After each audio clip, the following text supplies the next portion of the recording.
사상 유례없는 큰 폭우로 인명과 재산 피해가 막심합니다. 망연자실한 비통함에 빠져 계실 피해자분들과 유가족분들에게 고개 숙여서 위로의 말씀을 드립니다. 민주당은 수해 복구와 피해 지원을 최우선 과제로 삼겠습니다. 정부는 가용 자원과 인력을 모두 투입해서 피해 수습과 복구에 총력을 기해 주시기를 바랍니다.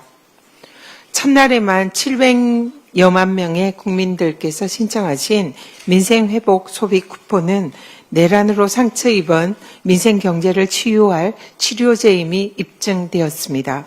침체된 골목 상권에 활력을 불어넣는 지역경제 순환의 마중물이 되기를 기대합니다. 일각에서 민생회복 소비 쿠폰을 사칭한 스미싱 피해 우려가 제기되고 있습니다. 정부의 민생회복 정책을 악용하는 파렴치한 해킹 범죄입니다. 관계당국은 피해 예방에 만전을 기해 주시기를 바랍니다.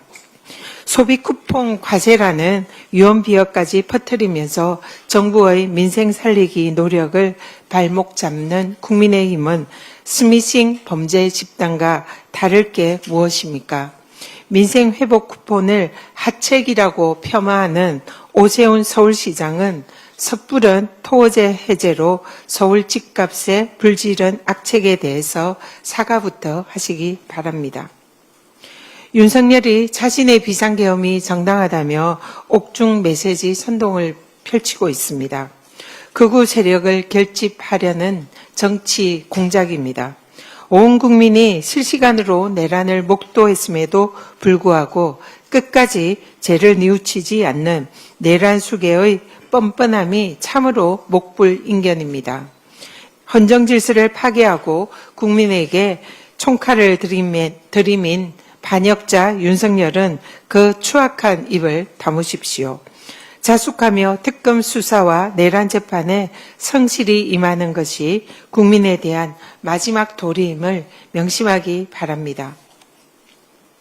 민중기 특검의 김건희 소환 통보는 검찰의 불의한 침묵으로 잃어버린 정의를 되찾는 첫걸음입니다. 지난 윤석열 정권 3년간 검찰이 김건희에 대해서 면죄부만 발부하고 황제 조사만 일삼았던 그런 검찰이었습니다. 그런데 그런 김건희 수사를 특검은 수사 개시 3주 만에 소환 통보해서 국민들께서 이제야 정권 교체되었다라는 그런 효능감을 느끼고 있습니다.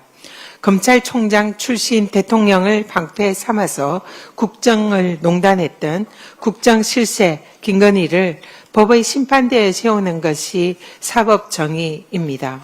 특검의 엄정한 수사와 타협 없는 엄정한 법 집행을 촉구합니다. 헌법 제84조 대통령의 형사불소추 특권에 따라서 대북 송금 사건을 포함한 이재명 대통령의 5개의 재판이 모두 중단되었습니다. 법원의 형사재판 절차 중단 결정은 지극히 당연한 헌법에 따른 조치입니다. 국힘은 이제 그만 목리 부리고 사법부 결정에 따르기를 조언드립니다.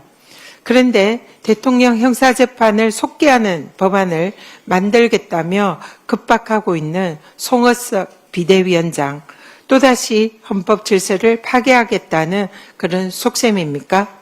즉각 입법 추진을 중단하십시오. 내란도 모자라서 반헌법적 입법까지 서슴지 않는다면 국힘이 마주할 것은 국민의 준엄한 심판뿐입니다. 해군이 항명 혐의가 무죄로 확정된 박정훈 대령에 대해서 징계 절차를 재개한 것으로 드러났습니다. 최고 권력의 불의한 수사 외압에 맞서서 진실을 밝히려 했던 정의로운 군인의 명예를 끝까지 실추시키려는 잔존 내란 세력의 목리입니다.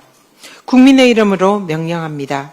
해군은 즉각 박정훈 대령의 징계 절차를 중단하십시오. 징계 절차 강행은 박정훈 대령이 아니라 해군의 명예를 추락시키는 결과가 될 것임을 강력 경고합니다. 이상입니다.